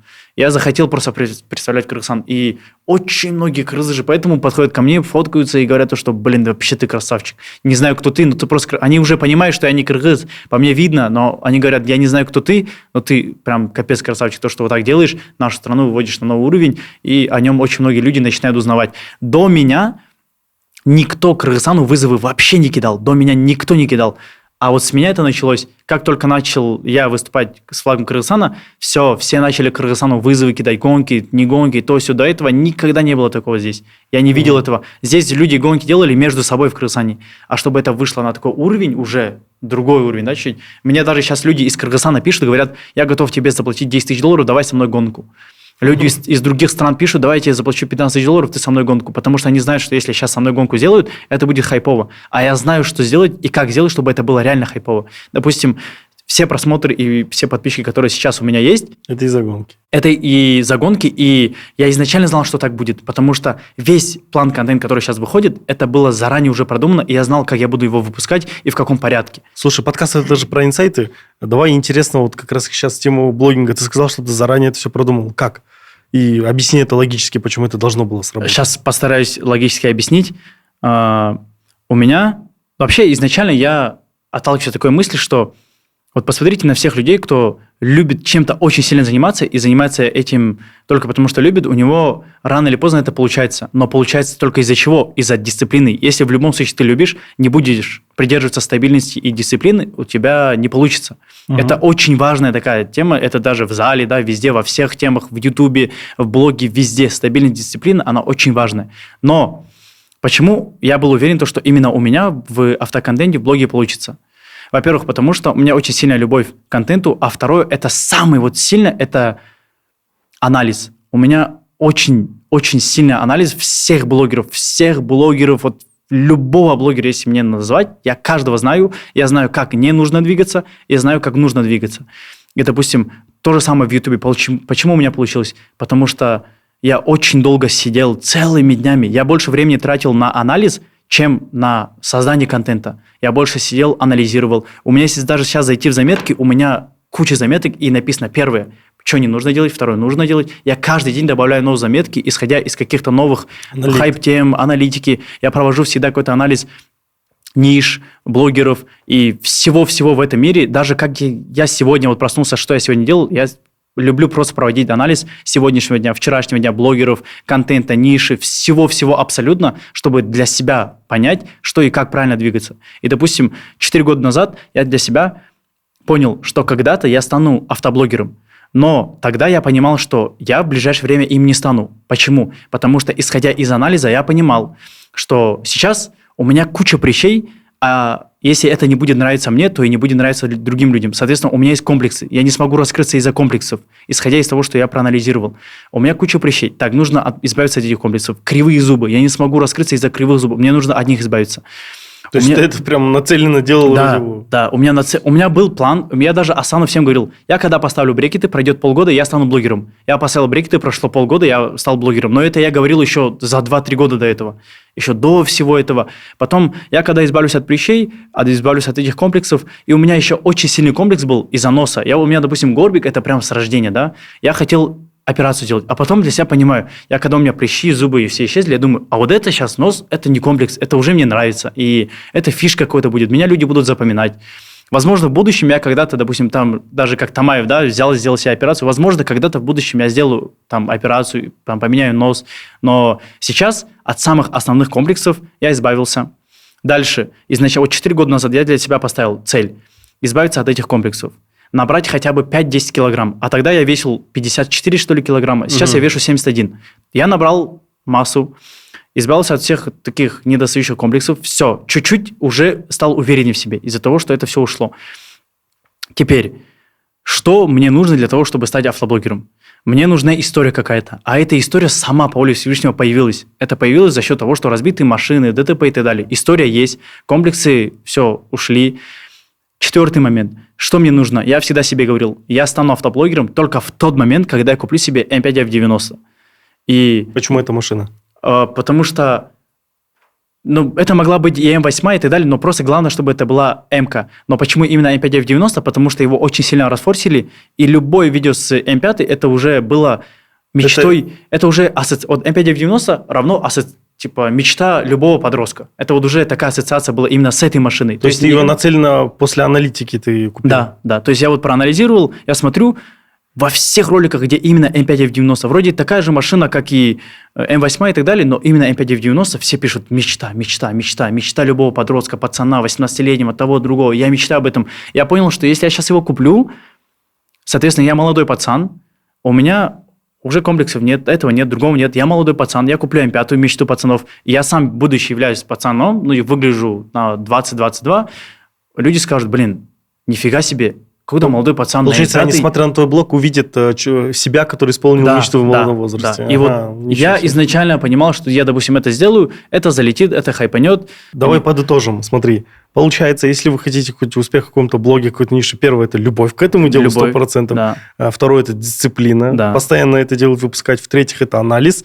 Анализ ниши, как это все правильно делать, именно реально посмотреть на примеры. В-четвертых, о чем ты еще говорил? Ну, как будто в основном я бы на анализе уже остановился, потому что анализ – это вот самое сильное. Может быть, даже любви нет, того нет, но на анализе уже можно сколько-то набрать. Но если любви, допустим, нет, ты не сможешь на этом вечно жить. Ты хайпанешь, похайпишься, пропадешь. Это, допустим, я говорю, исходя, опять же, из анализа, потому что я посмотрел всех автоблогеров, которые когда-то хайпанули просто потому, что это было трендом, они все умерли. А те люди, у которого когда... Умерли в плане, перестали быть популярными. Конечно, да. Они умерли в плане того, что контент у них все, уже больше не идет, они не хайп, они никому не интересны. А почему? Потому что они делали это только из-за того, что это было хайпом. Как и сейчас это делают некоторые тоже. Ну, знаешь, вот есть очень интересный момент. Я же тоже из-за того, что YouTube занимаюсь, аналитикой больше провожу. У нас сколько? В общем, где-то 5-8 YouTube-каналов, да, мы сейчас ведем разных. И когда я анализировал, видел блог Асана, я такой, блин, он сделал как нужно было. Именно в плане там YouTube, там обложки рассказывал. И потом, когда твой блог увидел, я такой, блин, он сделал то, что как нужно было это сделать, с этими вставками. И я тогда такой подумал, сразу поставил, ну, этот чувак все быстро наберет подписчиков. И пример так и произошел. Поэтому я подтверждаю слова Хайретдина, то, что анализ. Анализ – это, знаете, как смотреть наперед. Если ты смотришь наперед, ты знаешь, ты в преимуществе большом. Когда у тебя есть понимание того, как и что ты будешь двигаться. И для чего это делать. Чего. Мне сейчас вот каждый, допустим, кто на улице со мной видится, из блогеров популярных, они говорят, блин, вот не знаю почему, но именно с тобой я когда только увидел, что ты начинаешь блог или увидел тебя в жизни, я знал, что если ты займешься этим, у тебя получится. А мне от этого очень хорошо. Приятно, потому что я понимаю, что то, что я чувствую в голове, это чувствую не только я, это и чувствуют другие люди. Потому что я себя сам так настроил. И, допустим, за счет этих анализов я пришел к этому. И, допустим, я вообще на эту тему анализа очень долго можно говорить. И, допустим, люди, которые приходят, говорят, я тоже хочу заняться Ютубом. Я им говорю, а вы готовы больше времени тратить на то, чтобы анализировать, чем создавать контент? А они не готовы и не анализировать, и не создавать контент, а хотят просто зарабатывать. А также не получится. На это нужно, вот, допустим, мне на этот анализ нужно было потратить 3 года, чтобы потом уже на автомате все анализировать. Слушай, давай еще такую базу выдадим. Допустим, когда я создавал подкаст, я многие фишки, где-то 5-6 фишек с разных YouTube-каналов, с разных подкастов взял. Потому что я анализировал всех, и из-за того, что я знал все, как делается, я все эти фишки знал и соединил в одно. Из-за этого получилось более такой уникальный продукт на фоне остальных. Да. И как бы на основе этого делается, то есть любой лайфхак. Если ты хочешь что-то начать, ты просто берешь, смотришь, как делают другие, все подряд, и берешь самый лучший из них. И вот то, что вы сейчас сказали, я, допустим, для себя уже убедился, то, что мы практически думаем одинаково, потому что... Да, я просто слушаю каждый раз, Я как раз к этому сейчас хотел подвести, то, что за счет анализа я пришел к тому, что я всех знаю минусы, знаю больные места, знаю, что не нужно делать, знаю, что нужно делать. Я взял самые такие топы фишек для себя. У меня тоже их где-то 3-4, и все из-за того, что с разных блогеров, допустим, я же когда записываю видео, у меня же какая-то манера речи, то, что я разговариваю. Это тоже анализ. Это тоже исходя из анализа. Я, допустим, раньше я так не общался, у меня не было такой харизмы. Это появилось из-за того, что я очень долгое время смотрел этих блогеров, я анализировал, как-то рос за счет этого.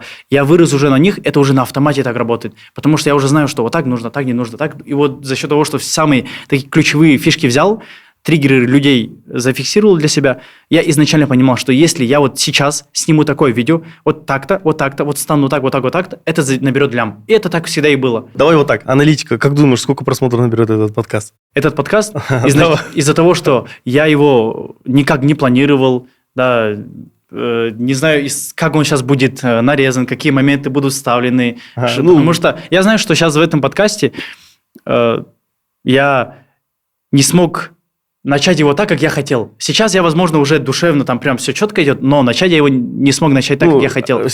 Несмотря на это, минимум и максимум. Минимум 100 тысяч, а максимум, думаю, 250-300. Думаю, так. Подписчики увидят, они сразу увидят, смог ли ты рассчитать. Да. Мой анализ – это минимум 40 тысяч, максимум до полляма может дойти.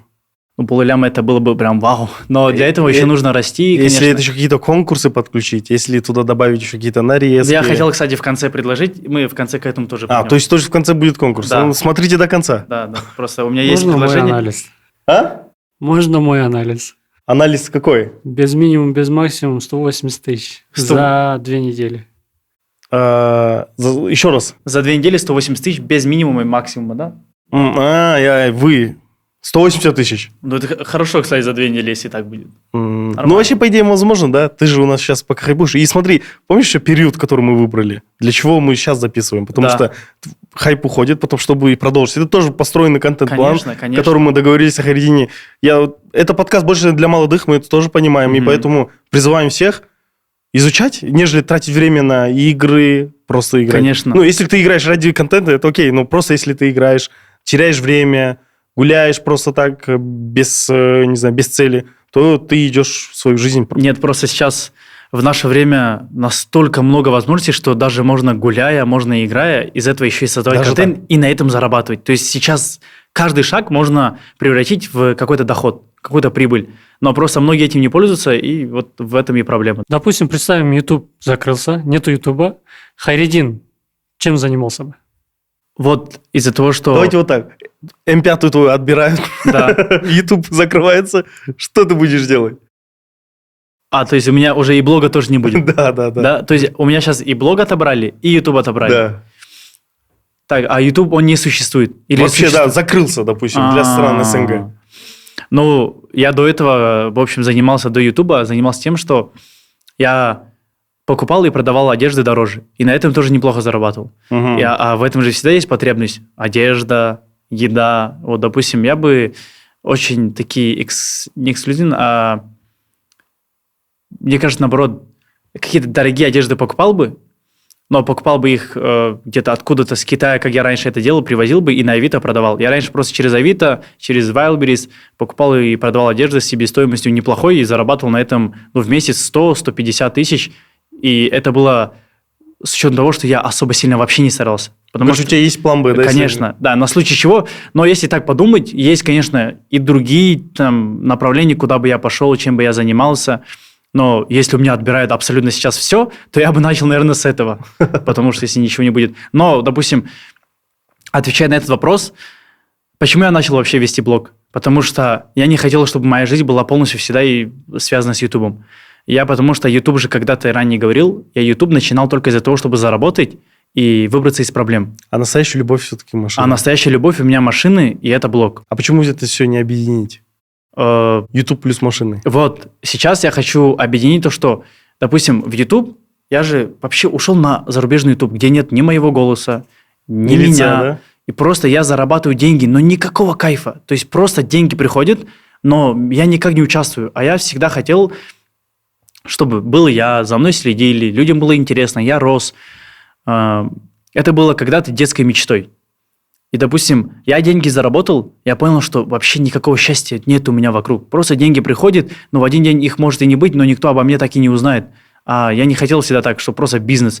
И, допустим, сейчас, как вы сказали, объединить, заниматься Ютубом при условии того, что там буду я, мое лицо, я на фоне машины, что-то рассказываю, люди смотрят, это уже другой разговор, это уже мне интересно, это уже... Следующая цель. Да, это уже, допустим, создать русский YouTube-канал, я его уже создал, и уже снял первый выпуск, он скоро выйдет, и дальше мы будем уже серьезные выпуски снимать. Там очень серьезные выпуски будут, людям, я думаю, будет очень интересно. И, допустим, Вот это уже мне интересно. Там, где я, там, где мой канал, где мое лицо, а где просто канал, который абсолютно случайно, рандомно созданный канал, какие-то мультики, игры, люди смотрят, я просто деньги капают, я от этого перестал кайф какой-то получать. Слушай, ты, по крайней мере, ты с этих 13 YouTube-каналов очень нехило зарабатываешь. А сколько это?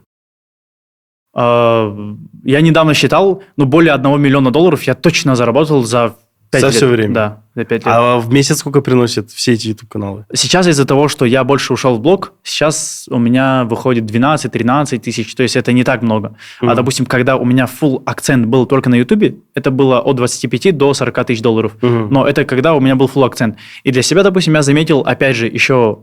Как я ранее говорил, дисциплина и стабильность. Где больше стабильности, где больше дисциплины, как бы ты это ни любил, в любом случае там будет успех. Даже если ты это не любишь, но ты будешь стабильно этим заниматься, улучшаться, исходя из анализа, что-то подправлять, что-то добавлять, улучшаться каждый день. Как говорится, если ты каждый день будешь расти на 1%, то ты за 365 дней вырастешь на 365%. То есть каждый день на 1%. И, соответственно, если бы я, вот когда я делал full акцент на YouTube, каждый день я же старался на 1% вырасти. Соответственно, у меня доход рос. А когда я с YouTube ушел, я сейчас не расту на YouTube. Я сейчас стою на одном месте. А вот в блоге зато я каждый день на 1% расту. И, соответственно, у меня блог растет. Если я сейчас захочу с блога уйти и там стоять на одном месте, и здесь теперь на YouTube по 1% расти, потому что сейчас очень много трендов, ниш, а я просто в них не залезаю. А чтобы в них залезть, это как раз-таки новый процент, что-то новая тема, что-то новое вообще в целом. Я бы снова рос бы. Но мне сейчас вполне достаточно 12 тысяч долларов с Ютуба, и параллельно я монетизирую и блог. А мне сейчас блог приносит даже чуть больше, чем... Блог в Инстаграме. А да. как ты его монетизируешь? Реклама? И реклама, и приватка. И вот, допустим, приватка же за счет блога же я привлекаю аудиторию. Да. Если бы не блог, я бы, допустим, приватку бы не привлекал аудиторию. Давай вот так. Сколько приносит? Приватка? Не приватка, а вообще блог. Блог, в месяц 15-20 тысяч долларов. Больше, чем, по сути, да. просто сравнялся с Ютубом. Да, вот это за полгода. Полгода назад, если бы мне сказали, что я начну заниматься блогом, и через полгода я буду с блога зарабатывать 15-20 тысяч, я бы в это не поверил. А самый рекордный из блога я сделал за месяц 40 тысяч долларов. То есть это вау тоже. Для меня лично это шок, то, что я за полгода с блога пришел к таким цифрам. Слушай, давай вот так. Если человек хочет, допустим, залетать в YouTube, расскажи про свои YouTube-каналы, какие там ниши, про что ты там снимаешь, чтобы тоже какую-то информацию про YouTube дать. Конечно. У меня на YouTube вообще начинал с детских ниш, и по сей день у меня детские ниши. Только детский контент, да? Только детский контент. И всегда детский контент. У меня каналы создавались, допустим, вот появляется тренд, на него сразу создается 3 канала. Там как скибиди-туалет. Да. Это просто скибиди-туалет. Ладно, не смогу объяснить это взрослому аудитории. скибиди-туалет туда залетел, и так просто, же идет. Так скажем, появился тренд очень хайповый. Его все дети смотрят, это же детский контент. Да. Создаешь сразу 3 канала, ведешь параллельно 3 канала, один из них точно стрельнет у тебя. Это же 3 канала, это лучше, чем 1 канал, правильно же? 3 попытки получается. Да, 3 попытки у тебя сразу же моментально. И у меня 1 хайпанул, допустим, 100% он хайпанет. Я начинаю с него зарабатывать, 2 уже ведутся так, на пофиг. Больше уже акцент делаю на этом, чтобы заработать больше с него. Помимо этого, потом появляется параллельно уже другой хайп, тоже детский. Залетаю туда. Также 3 канала, который хайпанул, на нем больше акцента. И, соответственно, так и появляются успешные каналы, которые уже в акценте, и уже над ними работаю. А кто над ними работает? У тебя есть команда? Да, я уже последние 3 года сам вообще ничего не делаю. То есть я просто плачу деньги и рассказываю, что нужно, что не нужно. Потому что, сейчас к этому тоже придем, первые 3 года я занимался сам. Я жалел деньги на работников. Я всегда говорил то, что лучше меня никто не сделает, потому что такого анализа, как у меня, ни у кого из них нет. Они придут, они просто свою работу делают, захотят за это деньги. Я поэтому жалел деньги, сам все создавал, но при этом у меня получалось, потому что я залетал только в тренды. У меня не было никакого таланта, я не умел монтировать, я не умел что-то офигенно круто делать. Просто снимал прикольно, кликабельно, за счет своей головы, за счет своего анализа. Я понимал, какое название сделать и какую превьюшку просто кликабельную поставить, чтобы это хайпануло. А хотя видео было хуже, чем всех моих конкурентов, но я зарабатывал больше, чем они. Просто за счет анализа. Они делали ради галочки, а я делал ради того, чтобы бизнес был успешный. Потом ты начал нанимать сотрудников. Да, потом уже перехожу к тому, что нанимаю сотрудников, перестаю жалеть деньги, начинаю очень большие деньги платить, и это начинает мне вдруг приносить больше, чем до того, как я сам делал. Я понимаю, что, а на это меня подтолкнул Асан, говорит, да ты Просто возьми, попробуй, хватит жалеть деньги. Ты это и так тратишь на бензин, а я больше тратил на бензин, чем на работников. Я говорю, ладно, давай попробуем. И все, я начинаю работникам платить, но это изначально было так, что я очень долго выстраивал эту команду. Сейчас, допустим, если я сижу здесь на подкасте разговариваю, то параллельно там работы ведутся. Команда... Сколько сотрудников у тебя?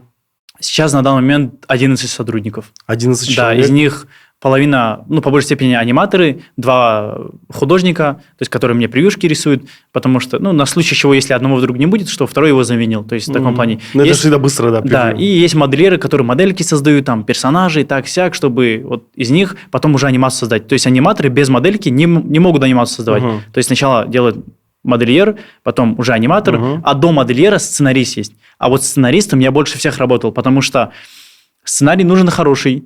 А я, допустим, исходя из анализа, знаю, что точно людям понравится, что точно хайпанет, и мне пришлось все, что у меня в голове есть, на протяжении почти года ему вот так передавать. То есть чтобы- обучал Да, сценаристов? очень долго обучал, чтобы они поняли, что мне нравится и что должно быть на Ютубе. И все, на протяжении года вот так отработал со всеми работниками. Очень много проблем было с тем, что не получалось, они не понимают меня, хотел уже все закончить сам, но продолжал, потому что все-таки я хотел расти дальше, не хотел на этом уже все останавливаться. Я 4 года практически потратил, сидя за этим компьютером, я уже хотел все избавиться, у меня уже глаза болели, руки болели, все, я уже не хотел видеть этот компьютер. Я уже, допустим, 2 года, у меня уже компьютера нет, я счастлив, я уже все в другом чуть двигаюсь, у меня команда все за меня делает. И сейчас вот 11 сотрудников, в основном было 22 сотрудника, но из-за того, что сейчас каналов поменьше, я поставил 11, поменьше расходов, и в целом доход нормальный, этого достаточно. Смотри, Потом- сколько ты им платишь? В общей сумме на всех сотрудников в месяц уходит 2000-2500 долларов. То есть, если, допустим, я зарабатываю 13 тысяч долларов, из них чистыми у меня остается 10 500, 11 тысяч. Неплохо. У вас вопрос? Сейчас на подкаст смотрят производственники, швейники, и у них вот такой вопрос. Услышав ваши цифры, а сколько он платит налоги? Налоги. Сколько налоги я плачу? У меня сразу же с вывода денег там 2% что ли списывает и все. 1-2%. Тут, по сравнению с... Если я в России, допустим, платил 13% налогов, сначала там идет 4%, если за год твой доход превышает 2 миллионов, то ты платишь 13%. Это уже очень много. И это мне капец, ты зарабатываешь миллион, у тебя с них там 130 тысяч уходит просто на налоги. И поэтому я переехал в Кыргызстан, мне здесь все нравится, то, что налоги... И налоги Да, нравятся. да, и налоги нравятся. Но у нас просто в чем кайф, то, что налоги еще одна прям с контента зарубежного еще не появилось, то, что с американского ютуба налоги платить и так далее. У нас сказали то, что появится в 26-м году. Я как помню, сказали то, что в 26-м году все, уже с зарубежного ютуба тоже надо будет налоги платить. У нас же в гостях был глава налоговой службы, и он как раз-таки сейчас очень сильно ведет работу с Debilions, с теми, кто детским контентом занимается. И, походу, они уже будут это внедрять скоро. Мне тоже недавно сказали то, что готовьтесь, то, что скоро у вас тоже будут налоги, нехилые, придется платить. Ты теперь ушел в блог. Да, я ушел теперь в блог. Поэтому я перестраховался на случай, если вдруг YouTube удалят, если вдруг налоги там что-то будут докапываться. Я уже в блоге, я уже блогер. Все. Вопрос от более старшего поколения. Что такое приватка? Приватка – это закрытое мое и Асана сообщество, где просто, допустим, очень много же подростков, людей, да и не только подростков, которые хотят, они видят доход такие, им пацанам по 15, 18, 20 лет, они зарабатывают такие деньги. Что я делаю неправильно в этой жизни? И им интересно узнать, что такое вообще YouTube. Неужели это так легко и просто? А на самом деле это реально очень легко и просто. Ты просто делаешь хороший контент, загружаешь, все, он набирает просмотры, он тебе начинает приносить прибыль. И, соответственно, мы все наши знания взяли, создали в Телеграме закрытое сообщество, туда все добавили, кучу разделов, где проводятся созвоны, где куча видеоуроков про нейросети, про все, кучу в закрытом сообществе находится, но чтобы туда вступить и перенять весь наш опыт и потратить, допустим, чтобы все это накопить, я потратил 6 лет. А, допустим, человек может потратить $30, зайдя туда, и при очень хорошем желании, предложенном желании, он может за месяца 2 это все перенять сюда себе. И уже все, что у меня здесь находится, с таким же уже дальше анализом двигаться и прийти быстрее к результату. То есть за счет этих $30 они экономят просто время. То, что они не потратят пару лет, чтобы забрать, вот накопить все эти знания. А мы, допустим, все это туда просто вот так добавили в закрытое сообщество. Если ты хочешь узнать про YouTube, и помимо того, что в закрытом сообществе есть... Я там когда-то подписку покупал, там... Классный момент, который мне понравился. Вы там как раз-таки эти тренды и выкладывали. То, что сейчас такой тренд, да, такой и тренд. ниши тоже есть. И ниши Допустим, самое сложное на YouTube – это подобрать нишу. Да. С выбранной хорошей нишей, что бы ни было, ты в любом случае хайпанешь и заработаешь деньги. На YouTube это не так тяжело. И, допустим, мы помогаем с нишами. И потом, параллельно с этим, каждую неделю у нас проводятся созвоны. Допустим, со мной созвоны, с экспертами созвоны проводятся. Эксперты рассказывают какие-то свои фишки, какие проблемы они там пережили, что не нужно делать, что нужно. И люди-новички приходят такие: все, я уже изначально это буду знать. А, допустим, ему, чтобы это узнать, пришлось 100 каналов потерять, чтобы потом уже прийти к этой мысли. А он уже сразу же, вот ему говорит об этом, он уже все, на эти грабли не наступит. И вот, допустим, в этом мы помогаем. И всего за $30. Я, кстати, этот момент воспользуюсь, хочу сказать то, что все, кто сейчас вот создают подкасты, я сразу скажу, это очень слишком сложная ниша, где просмотр зависит не от вас, а от гостя. Это, во-первых. Во-вторых, слишком много их стало, поэтому... вам нужно придумать что-то лучше. Я вот как совет хочу дать, просто очень много людей сейчас подкаст создают. Их становится все больше, и они, наоборот, будут уходить скоро уже. Поэтому уже другие ниши выбирать. Это просто совет хотел дать. Меня многие спрашивают, как открыть подкаст. Да. В любом случае, это всегда так, допустим, они видят то, что вот я хайпанул на этой нише, и такие: я сейчас пойду и тоже хайпану. И все автоблог начнут делать. Да, на самом деле это не так работает. Если даже залетишь, тебе придется уже добавлять что-то свое. То есть я, допустим, чтобы хайпануть в каждой нише, мне пришлось в каждой из этих ниш, когда я залетал, я у кого-то увидел, правильно, но чтобы туда залететь, мне пришлось взять 5-6 конкурентов, с каждого по какой-то фишке добавить и что-то свое уникальное. Как мы ранее говорили, допустим, вы из подкастов так сделали, я в блоге так сделал, и это точно так же работает на YouTube. Без этого ты не будешь расти, потому что если не будет чего-то уникального, если чего-то интересного в моем контенте, зачем меня смотреть? Вот поэтому, если даже брать подкаст, то уже нужно что-то новое придумать, чтобы в этом хайпануть. Слушай, я знаю, что ты очень сильно любишь разыгрывать. На эдиты ты платил, еще что-то происходило всегда. Да, всегда. Просто я люблю по-крупному. Чтобы все было не просто так, а по-крупному. И людям было приятно, и мне тоже из этого какая-то выгода. И чуть ранее мы тоже, ты упомянул, что обязательно будет розыгрыш. Да. Давай про этот розыгрыш.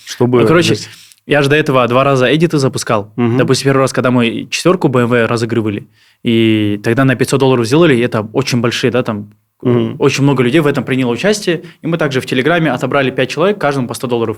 А недавно, когда мы купили М5, мы втроем, я, Асан и Илья, запустили эдиты на М5, и там кучу людей сняли также, и там по 10-15 миллионов просмотров, и мы на тот момент уже решили $1500, то есть 10 человек по $150 забрали. И, допустим, я так подумал, если я сейчас прихожу на подкаст, можно сделать точно так же. Вот мы сейчас на какие-то интересные темы разговаривали, что-то обсудили. Я открылся, возможно, для большинства новой аудитории, а у меня все-таки новой аудитории больше.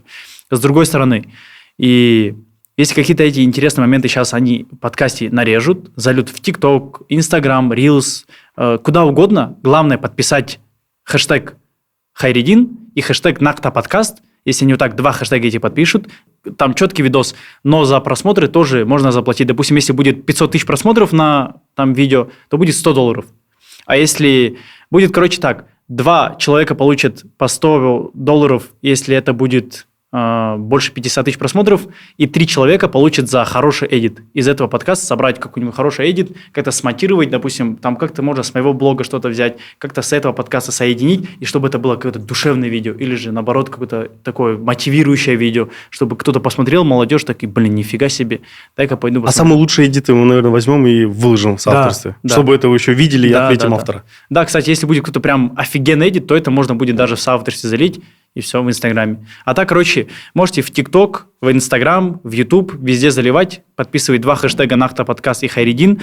Насчет итогов тоже надо сказать. 10 августа, спустя 3 недели после выпуска подкаста, 10 августа будут результаты, где мы в Телеграме, в блоге выйдем, выберем 2 человек, которые получат по $100 за просмотры, и 3 человека получат по $100 за хороший там эдит, нарезанный из этого подкаста. Поэтому все могут принимать участие, и дальше, если вдруг их будет очень много, то я по своему желанию, может быть, еще выделю 500 и закину. Но мы тоже будем помогать, если есть какие-то очень классные тоже эдиты, мы тоже будем помогать. И тоже, давай вот так, ты же хочешь больше по просмотрам, а я хочу вот так. Я тоже от тебя $200 куда-то закину, но я сделаю не за просмотр, а за очень красиво смонтированный эдит. Хорошо. Где будет... Вот, у меня есть прям любовь к нарезкам, потому что мы же тоже ними занимаемся. Если будет очень классная нарезка с какими-то вставками, вот мотивационными словами, как бывает, хорошо смонтировано, вот за 2 таких видео тоже заплачу. Но я сумму не буду говорить, пусть это будет сюрпризом. За такие видео. Все, да. Вот.